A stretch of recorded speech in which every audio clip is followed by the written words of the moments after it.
Hi, and welcome to another video. In this one, we're going to be using what we learned about exponents and fractions in the last couple of videos to show how we can apply that to unit analysis, which is really important. So we're just going to begin with an example, one of my favorite equations in all of chemistry and physics. E is equal to hc over lambda. Now, you might not be familiar with this equation, not a problem. But these are all just variables or symbols or constants. And what I'm going to tell you is that the units on H are joules times seconds. So somewhat unusual for constants to, perhaps in your experience, to have more than one unit on them, but joule seconds is the units that are on H. C is the speed of light, and speeds are always a distance over time. So the speed of light is in meters per second, which we symbolize as m over s. And then lambda is a wavelength. And a wavelength is simply a distance. And so distances are always in meters. So we've got this collection of units on this equation.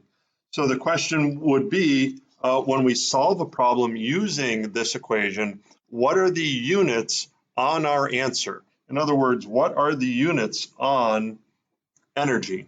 Okay. So before we even plug in any numbers, I just want to go through the unit analysis. And again, if we don't get the units right, then anything we do on a calculator isn't going to be terribly useful. So we want to make sure that we understand the units here.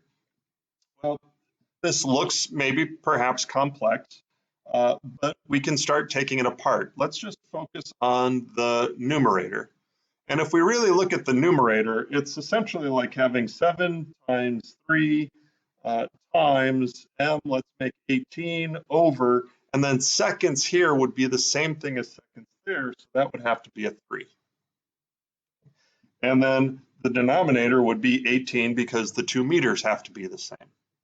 So again, if we don't, if we're not comfortable with the symbols, we can always go back to numbers, and as long as we're literal about making sure that the symbols are the same, that when we replace them with the numbers, we can figure this out. So in this case, then we're maybe pretty confident that we could say this would be 7 times 3 times 18 over 3 divided by 18. So we still have a complex fraction, but we've dealt with complex fractions before.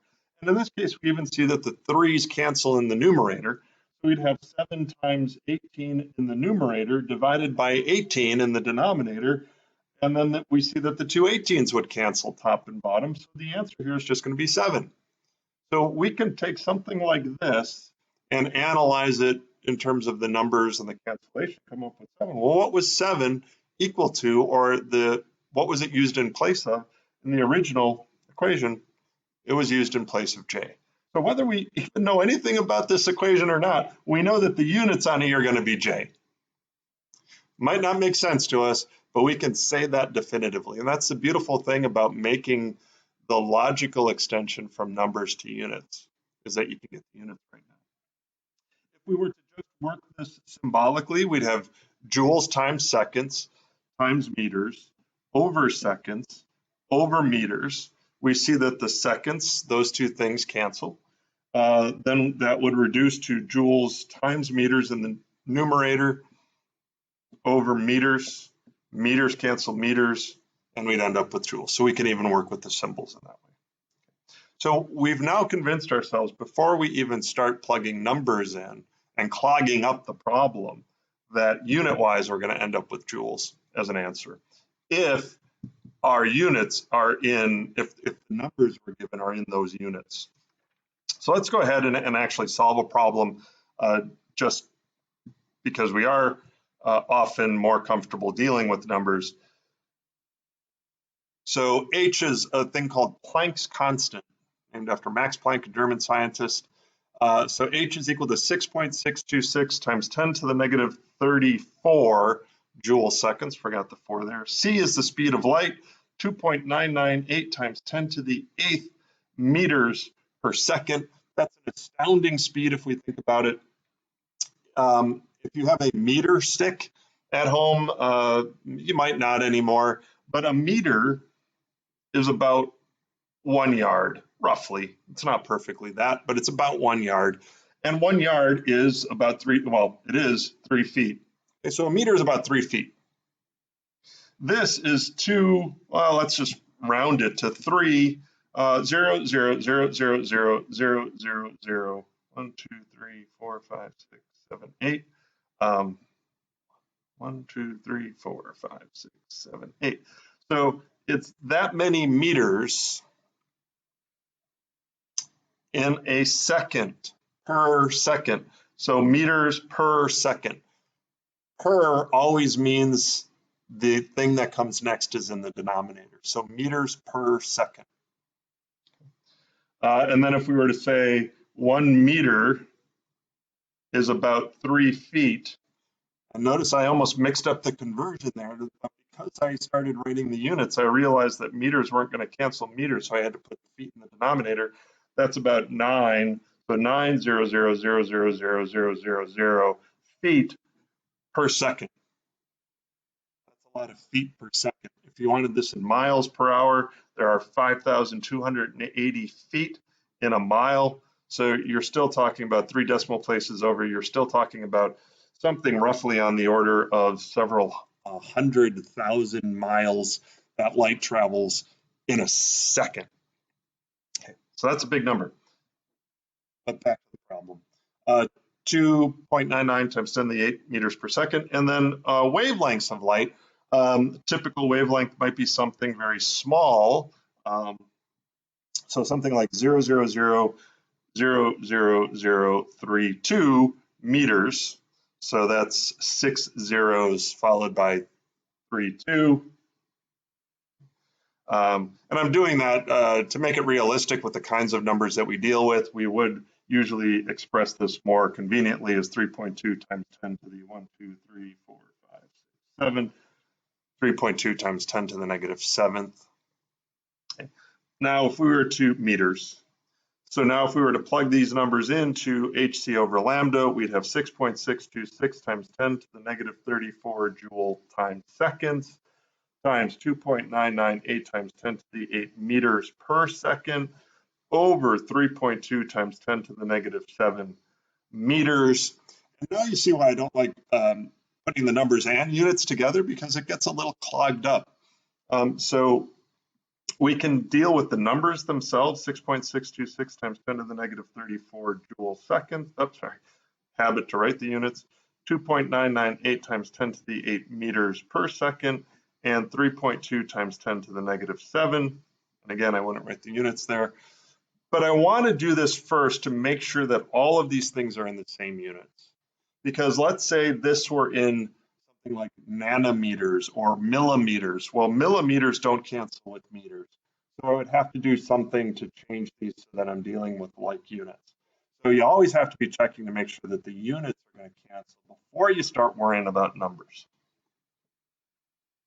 All of this equates to 6.21 times 10 to the minus 19th. So that's the number. Again, I really don't care what the wavelength or what the energy is of a wavelength of light that has this particular wavelength. More interested in the general principle. We saw that the units, joule seconds times meters over meters, seconds cancel, meters cancel, we're left with joules. So the energy of that photon of light would be 6.21 times 10 to the minus 19 joules. So between unit analysis and making sure we type things in correctly on our calculator, I might not understand this equation at all. I might not know what I'm calculating, but I can confidently say that the units are joules, and this number, if I've done this math correctly, is 6.21 times 10 to the negative 19 joules. And that would be the energy of a photon that has a wavelength of 3.2 times 10 to the negative 7 meters. Okay. So that's how we use unit analysis in our complex fractions. A general hint here again, I would reiterate what I said in the previous video. We sometimes write fractions like this.